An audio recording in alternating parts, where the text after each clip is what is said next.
It is 6 o'clock p.m. and I'll call this meeting of the Miami Township Board of Trustees to order. Will you please join me in the Pledge of Allegiance? Pledge allegiance to the flag of the United States of America, to the republic for which it stands, one nation, under God, indivisible, with liberty and justice for all. Roll call, please. Mr. Posey, Present. Mr. Morris, Here. Mr. Culp, and Mr. Newell are absent. Thank you. Chief Stiegelmeyer, you have the reading of casualties. Good evening, Board. It's my pleasure to announce that there are no casualties to report as of this meeting. Yay. Very excellent. Chief and Ms. Bogner, I think you have the next item on the agenda, which is the swearing in of 2 new police officers.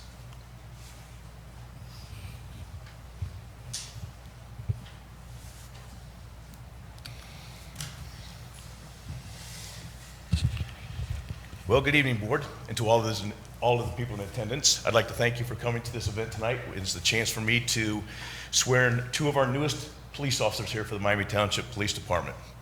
In just a few minutes, I'm going to have our fiscal officer administer the oath of office to these 2 new officers. But before I ask for that to be done, I have a tradition that I've been doing since I've been the chief of police here, and that is I like to give a little bit of history of why a police officer has their badge and patch. So, to begin, being a police officer is still one of the most honorable and noble positions there are in America today, or in the world as that goes. And being a police officer is a privilege and an honor at any level. In a few moments, you'll be given the oath of office, you 2, right there. And during this oath of office, after that is administered and you accept this, I'm going to be issuing you 2 badges to wear. The first badge is affixed upon your hat. Strategically placed there because your hat is worn upon your head. And what that symbolizes is this. As a police chief and as a police officer, I expect you to use your brain and your mind to make clear, good, unbiased decisions. And every day to do the right thing because it's the right thing to do. The second badge you're going to wear is positioned on your outer garment above your heart. Again, symbolic. Why is it above your heart? Well, it's above your heart because I want you to use compassion and empathy for those that you deal with on a daily basis. And never forget what our true meaning as a police officer is we're a public servant. And I believe in servant leadership. So please don't ever forget that. Now, would you 2 please stand? Very good. To the Board of Trustees and to the rest of the people in the audience this evening, I'd like to introduce you to Officer Ree Yeager. Ray, I call her Ree, but it's Ray. Officer Yeager moved to the United States from Kyrgyzstan 7 years ago. When she arrived in our country, she was in high school. She did not know the English language. In fact, Russian was her main form of communication, but she was plopped in the middle of Wayne High School here in the Dayton area. In a short period of time, Ray mastered the English language, went on to excel in high school, and became an honor student. After graduating high school, Ray found it in her heart, following in her mother's footsteps, I'm quite sure, because she is also a police officer, that she wanted to become a public servant, so she enrolled in the Sinclair Police Academy, where she graduated in late 2022. Ray has a strong bond for family, and she attributes most of her success to her 2 brothers and her mother, who is with her this evening. I'd like to introduce Adelina, which is her mother, her brother Idar, and her brother Stefan. Hope I said that right, Stefan, my dad. And her very good friend. I think you went to the police academy together. Am I right, Alicia? Thank you for being here this evening. The second officer I'd like to introduce to you is Officer Matthew Randolph. Matthew Randolph graduated from the Sinclair Police Academy in 2011, so he has a little bit of time on the shelf. After his graduation from the academy, Matthew was employed by the Hamilton County Great Parks as a ranger. He also has been employed by the Lincoln Heights Police Department as well as the Woodlawn Police Department, where after, how many years were you with Woodlawn? After 2.5 years, we decided to steal him here in Miami Township. Matthew's joined, I gotta say this because I'm not a Steelers fan. Matthew enjoys spending time with his family, and he's a very big Pittsburgh Steelers fan, which I'm gonna forgive because I'm a Browns fan, so we'll talk about that later. Matthew is joined here this evening by his fiancee, Brooke Sadler, and his 2 children, his son Paxton and his daughter Callie. So thank you for being here. Now, at this point in time, could I ask Ms. Bogner to step forward? Can I have a family that's going to be involved in the ceremony step forward? I need you to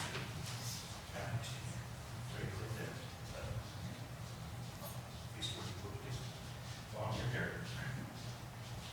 You son. Yes, go right here. So you can provide verses. Okay. Hold that right there. There you go. All right. Officers, raise your right hand, please. Use your left hand on the Bible. And repeat after Ms. Bogner. I state your name. I, Matthew Randolph, Do hereby swear do hereby swear that I will support that I will support the Constitution the Constitution of the United States of the United States and the Constitution and the Constitution of the State of Ohio of the State of Ohio and the resolutions and the resolutions of Miami Township, of Miami Township, Montgomery County, Ohio, Montgomery County, Ohio, and that I will faithfully, and that I will faithfully, honestly, honestly, and impartially and impartially discharge the duties discharge the duties of my position of my position as police officer as a police officer for the Miami Township for the Miami Township Police Department. Police Department. So help me God. So help me God. Congratulations.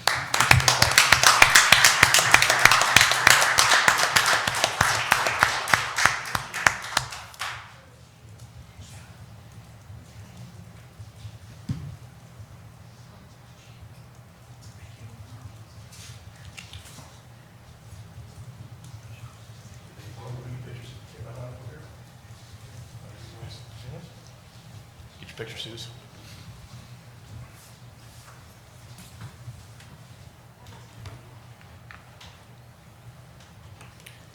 Okay, can I have the two officers now, please? Maybe you can sit down. To the board, I'd like to present you our two newest officers. Officer Gager and Officer Randolph.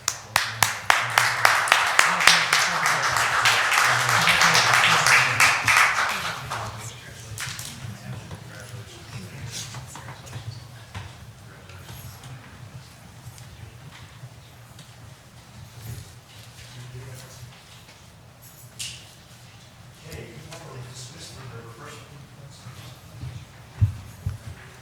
The next item on the agenda is the consent agenda. Matters under the consent agenda are considered to be routine and will be enacted by one motion and one vote of consent. There will be no separate discussion of these items. If discussion is desired, that item will be removed from the consent agenda and considered separately. I make a motion that we approve the consent agenda. I second. Any discussion? No, sir. Mr. Morris, Aye. Mr. Posey, Aye. Mr. Culp, absent.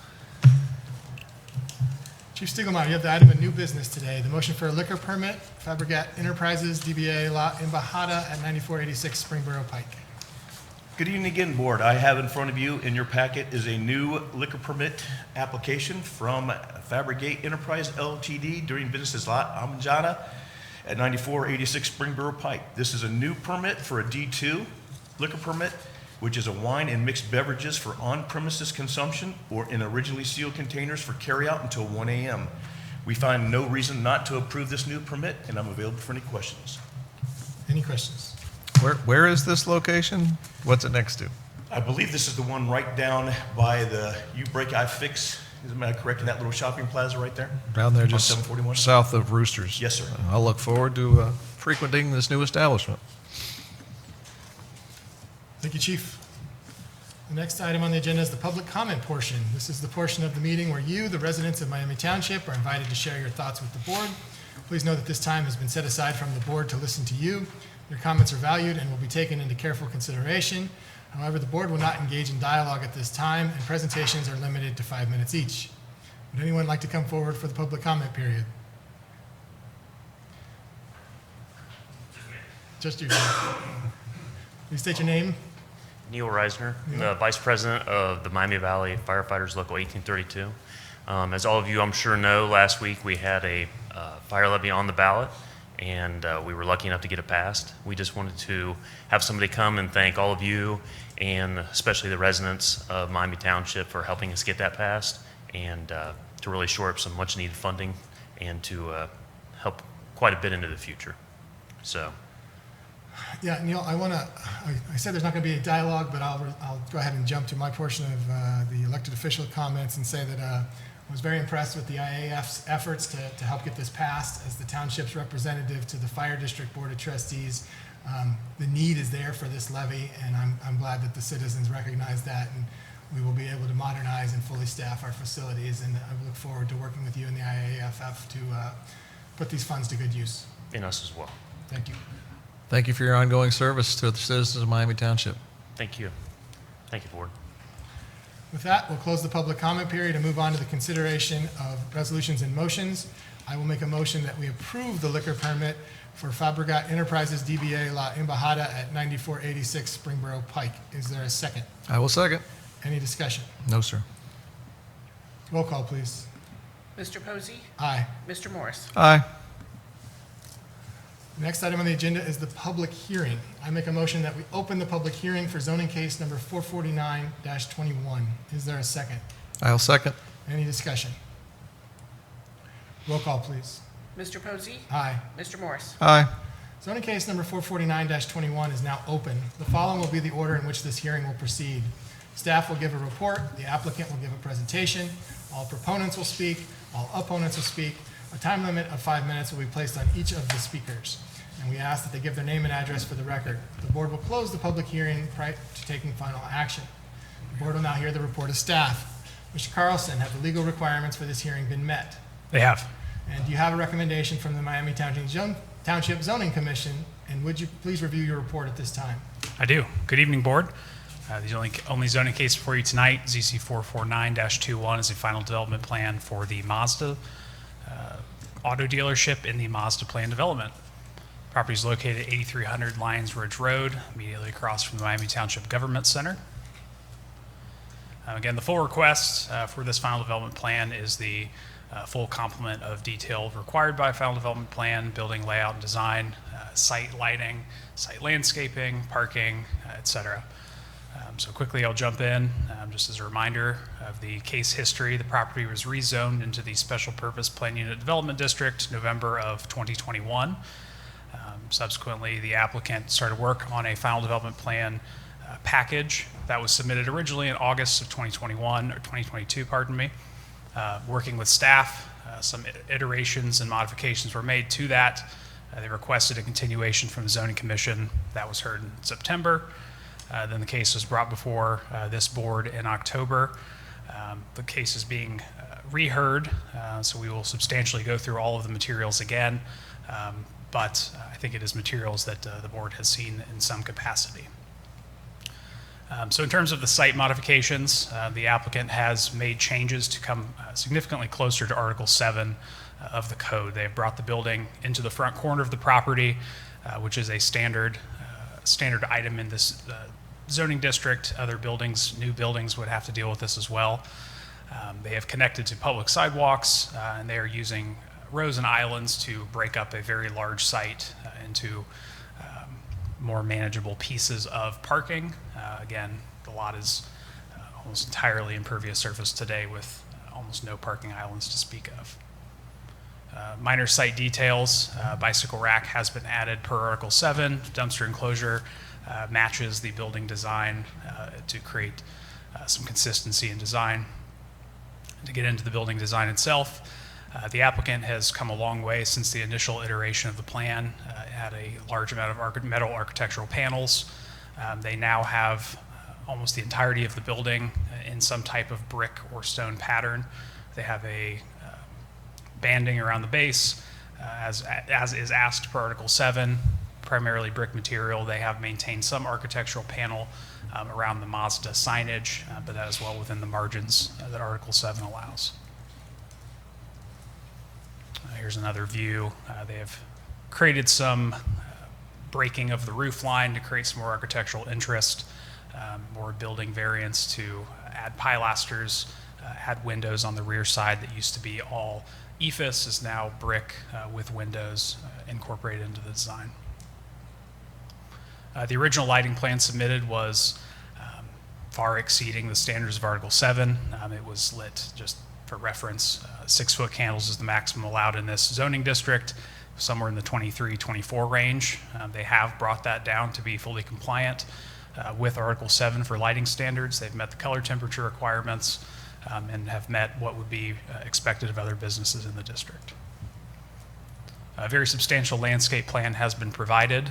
The applicant has incorporated rows of tiered landscaping to try to, again, break up what is going to be a large amount of vehicle storage, but has tried to create sort of screen walls as you work your way back so it doesn't look like a sea of parking.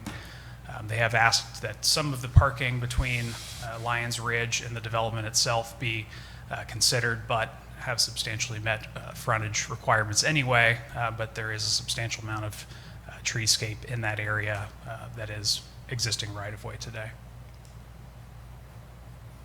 One item that they pulled out was a car display area around the drive entry. Again, that is landscaped with frontage trees. They're asking, though, that the car display be a feature near their sign. In terms of parking, they have met the amount of ADA parking requirements per the fire district. They've met the number of parking spaces immediately adjacent to the building for customer parking, and then, of course, have a substantial amount of parking for vehicle storage that certainly meets the parking requirement for the district. Signage will be reviewed administratively by staff, but they have provided some sign items as part of their package. Everything is well within a standard sign package for the district. And finally, the Zoning Commission on September 13th did recommend approval in a 2-to-1 vote with no additional stipulations. If the board has any questions, I'd be happy to discuss. None for me. Just a quick clarification. So the Golden Corral is now a new restaurant, and there's another business there. Are there any outlots not developed on that corner now? No, sir. No, not on this side. There is the portion of right-of-way, but that's just open green space between the building itself. But yeah, that's Fuji Grill to the north, where it was Golden Corral, and then the Right Pat Bank, which they're doing an expansion out there, if you've seen that. So, Perfect. Thank you. Thank you, Mr. Carlson. thank you. The board will now hear from the applicant.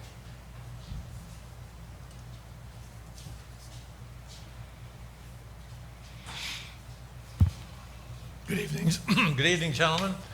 I just wanted to say that we've been working on this project for maybe 15 months, and during that time, Mr. Carlson and Mr. Snyder were extremely professional.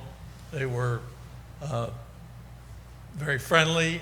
We didn't always agree on everything, but we were able to work out the compromise, and I think the final plan is good for both us and for the township. We're really looking forward to becoming part of the community, and I want to thank both of them for being so kind and professional and putting up with us over this long period of time. They do a great job. If they ever need a job in the car business, I'd love to hire both of them. And just for the record, could you please state your name and address? Oh, yes, Robert Reichert, 4780 Socialville, Foster Road, Mason, Ohio, 45040. Thank you. And Mr. Reichert, I wasn't present at the last meeting in which this case was discussed. I have a few questions I'd just like to run with you based off of a comment from a trustee who's not present today. You and I have never had a conversation outside of these chambers. Is that correct? No, sir, I didn't know who you were. The questions from Mr. Culp were addressed to me about our relationship as attorneys, and I know, I just found out you were an attorney, but we've never had any business together. We've never used your law firm. I'm a transaction guy.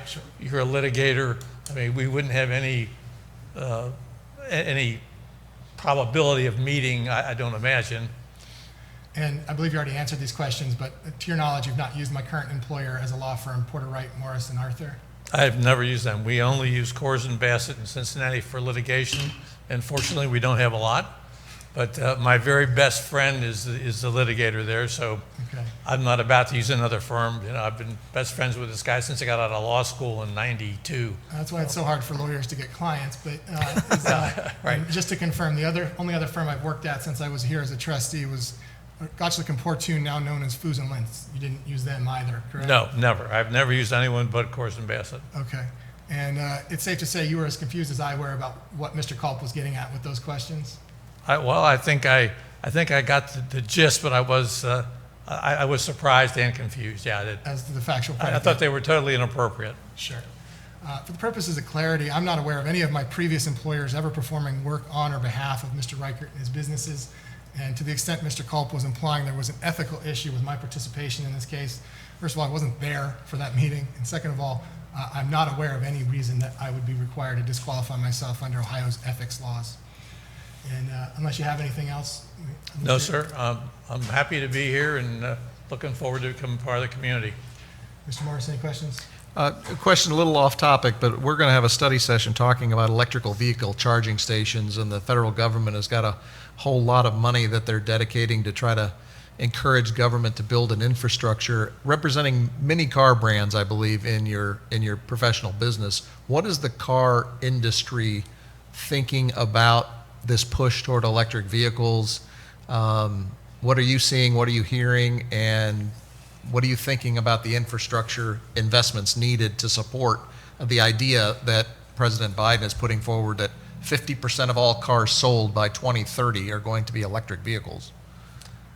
I think that's very ambitious. I don't see that happening because the infrastructure doesn't support electric vehicles now. Each manufacturer has come up with a plan for quote-unquote electrification. It basically requires the dealerships to have charging stations, obviously to service the cars and to take care of them. Ford has gone way overboard. They are now requiring dealers to spend, believe it or not, $1.2 million per dealership to install public charging stations. That mandate is supposed to be, well, you're supposed to sign up by December the 1st. As you might suspect, there's a lot of pushback. I don't know that it's going to wind up in litigation or not. It might. Several dealer associations have indicated that they will probably try to at least get injunctive relief to slow that down. As far as the public's demand for electric cars, it's kind of like the flavor of the month right now. You're in style if you got an electric car, but the people that buy them seldom realize what the limitations are and what happens in cold weather, what happens in warm weather, how expensive it is to put a charging station in, and the various levels of charging stations. You can have the 120 volt, you can have the 220, you can have the rapid charger, and the impact that the rapid charger has on the battery life. And then to make it even more complicated, many manufacturers are quietly working on hydrogen fuel cells, which if they can get these things to the point where they would be able to exchange them at a station, like a gas station, you would come in with your car, take out your fuel cell, put a new one in, and it would take 5 minutes.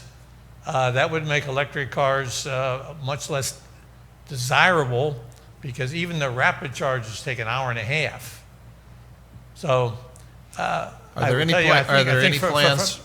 plans for electric charging stations as part of this Mazda dealership? We'll probably have to have some, yes. Mazda is one of the few companies that hasn't actually developed a full program. General Motors does, our Buick store, we have to have them. Chrysler does. Toyota is one of the companies too that's saying they're not sure they're going to switch to all electric. They like hybrid, which frankly makes a lot more sense because the battery's much smaller. You got a little gasoline engine to charge the battery while you're driving.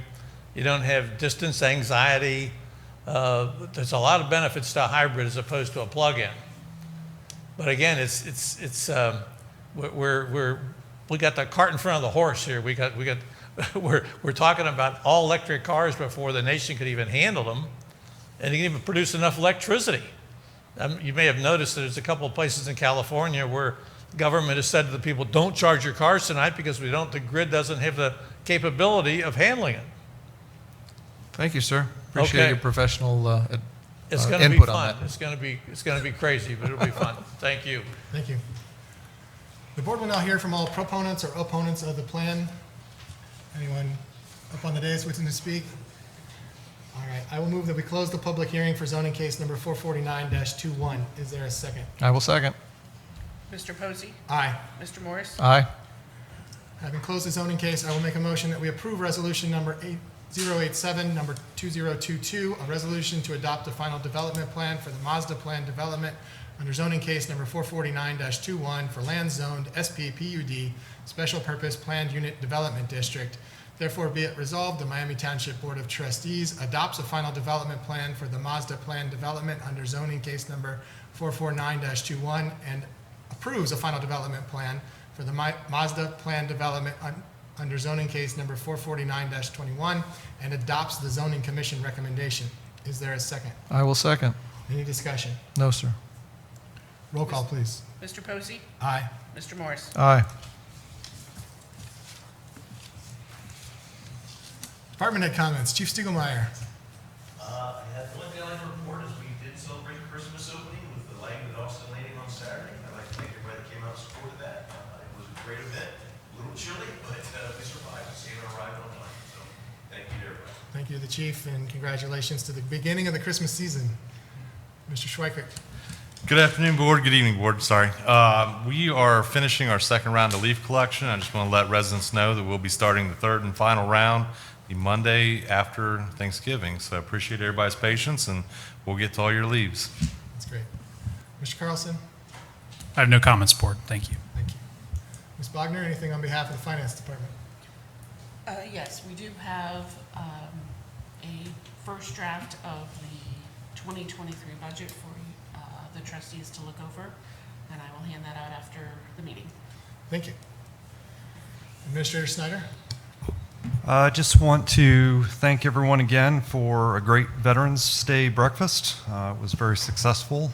We had a lot of great participation from all the departments, and also wanted to thank again the Miami Valley Fire District for lending us their facility for the morning. So I think all the veterans appreciated it, and we had a good event. So Thank you, Administrator Snyder. Elected officials comments. Mr. Morris. I just want to thank the voters for supporting our fire district and approving the fire levy in addition to the Miamisburg City School levy. Those dollars will be well spent supporting our schools and our fire department. So thank you to the voters. Thank you. Yeah, I'd like to echo that. The fire district is the only governmental agency that I'm aware of that operates under the same budget it had 10 years ago. It had no new funds over that time period. And the development of the fire district between Miamisburg and Miami Township contemplated putting a levy before the voters sooner than it happened, but it did happen. It is a good working budget that's going to bring our fire department in line and enable it in line with our neighbors and enable it to both fully staff the fire stations as needed and get their equipment up to date for what is an appropriate fire department. So I'm excited for that. I was absent at both October meetings and will likely miss at least one meeting in December as a result of some health issues requiring some travel. It is under control and being handled, but I appreciate the staff and the other elected officials carrying on in my absence. With that, I would like to say go Flyers, and that we are now moving into a work session regarding EV charging stations. So Mr. Reichert, thank you. Thank you, gentlemen. Appreciate your presence today. Happy holidays. So I just wanted to bring this topic in front of the board and the administration to have kind of some open discussions, because we are, as Mr. Reichert shared through his professional opinion, at a unique point in time. The Biden administration, through the infrastructure bill, has approved $7.5 billion to install primarily highway fast charging stations. But there are also dollars available through our local utility, AES, for businesses to also install the slower charging stations, that essentially these grants fully pay for these. So we've always done a great job, and again, compliments to our Public Works Department and our administration, of taking advantage of ODOT grants and grants where we could get infrastructure installed, and other government entities would pay 50, 60, 70, 80% of that. You want to take advantage of that as much as you can. That's where we are today with regards to these EV charging stations. Essentially, the federal government is willing to pay 80% of the installation of a station, and that could include some infrastructure, because they have recognized and realized there's not a good business case for putting these things in. As Mr. Reichert said, this is the chicken and the egg type of thing. This is where government needs to step up and make investments that the business community or the individuals themselves couldn't afford or won't do. So there's an article that was in actually Monday's Wall Street Journal. Electric vehicles we need more and faster charging stations. How do we get them? A number of professionals were surveyed. So I'll give this to the administration to copy and share. But I just kind of wanted to throw it out there to say we're at a unique point in time. Do we as a township want to go out and find opportunities to install these charging stations, whether it be fast charging stations close to the highway, whether it be some of the slower charging stations in our parks? Just kind of get a feel for where everybody is on this. So Yeah, I'll go ahead and jump in there a little bit as the owner of 2 electric vehicles and somebody who has done road trips in them. It is a true statement that highway coverage is there. The cars themselves know how to get you between places without being stranded, but what's around them is sometimes challenging. Sometimes they're placed in advantageous areas where you can go enjoy local commerce, businesses, restaurants while you're charging, and sometimes they're in a back lot somewhere and there's nothing around and you kind of have to sit there for a while. I do think that this is important and worth discussing, and I encourage Mr. Schweikert to look into opportunities for this. Springboro, for example, has had an electric charger in North Park for going on like 7 or 8 years before electric vehicles were even as common as they are now. And I think that is going to be an amenity that residents will be looking for, and an opportunity for certain local businesses to further engage and have people that show up and are captive, as Mr. Reichert said, for anywhere from a half hour to an hour and a half as their vehicles regain the ability to further travel down the road. So it's something I'm in favor of looking at, and would encourage staff to pay close attention to available options.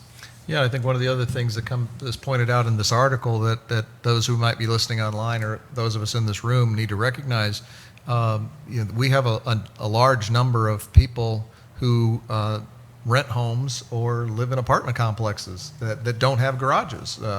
My daughter lives in a complex here in Miamisburg. She doesn't have a garage. She has no mechanism if she wanted to buy an electric vehicle to charge that vehicle at home. So public infrastructure is definitely going to be needed. And I think if there are grants and opportunities out there to install things at our parks that cost township residents next to nothing, but bring people into our parks or bring people into our community, if we have the opportunity to take advantage of one of these installations close to our 2 highway exits, whether it be Austin Landing or Exit 44, I think it's something to look at. There's a new grant that Mr. Carlson informed me of from the Ohio Department of Transportation that just came out. It's easy reading, about 85 pages. So we will be looking at things like that. But I think there's a good opportunity for the public to reach out to myself, Mr. Posey, the administration, and give us your thoughts on where you think these charging stations should or could be located, because it might be a matter of the trustees deciding to take a parcel of land that we're sitting on that we may be waiting for a buyer on or waiting for a development, and then decide, well, that'd be a great place to service a good number of our residents. So I think that's all I really wanted to accomplish in this work session. The last thing I'd like to add is that we do look forward to public-private partnerships in this type of event as well. This is one that definitely lends itself to it.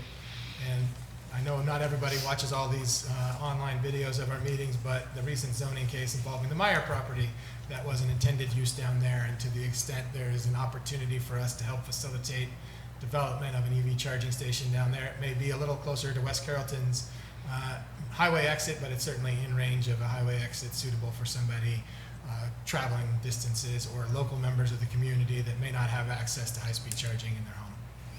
And just to add, so the public is aware, there are 4 charging stations that were added at Austin Landing, and they're in the parking deck, so they're not necessarily visible unless you see them on the network or know that they're there, but they are located there because of the infrastructure that was in place and the shelter it provides. But they're in the parking deck next to the cinema. That was a public-private partnership utilizing the Volkswagen diesel emissions program. and those funds helped secure those charging stations along with a matching contribution from Austin Landing as well as the Austin Center JED down there. So And those are level 2 stations? those are level 2 stations down there. For those who might be listening or be unaware, as Mr. Reichert mentioned in his sharing, a level 1 charging station is what someone may have in their home. It typically would allow a charge of adding 5 miles of range to that vehicle for an hour of charging. So you charge it for 8 hours, you get about 40 miles worth of driving. A level 2 charger, which we have installed at Austin Landing, will get you about 25 miles worth of driving per hour. So come to Austin Landing, catch a movie, you get 75 miles worth of driving on your way out. These fast charging stations will put 100 to 200 plus miles within 30 minutes of charging. So that's what we're talking about at all different levels. So we may encourage some more level 2 or level 3 to come to our area. Thank you. I believe we are postponing the work session on the township audit update to the next meeting. Yeah, I just have a quick note on that. Sure. The finance director's indicated, again, with his absence tonight, he will get that audit report out to the board, and then we will follow up once you've had a chance to review that with a more detailed session, hopefully at the next Board of Trustees meeting. So, Thank you for that update. We have no executive session. I will adjourn this Township Board of Trustees meeting at 6:36 p.m. Thank you, everyone.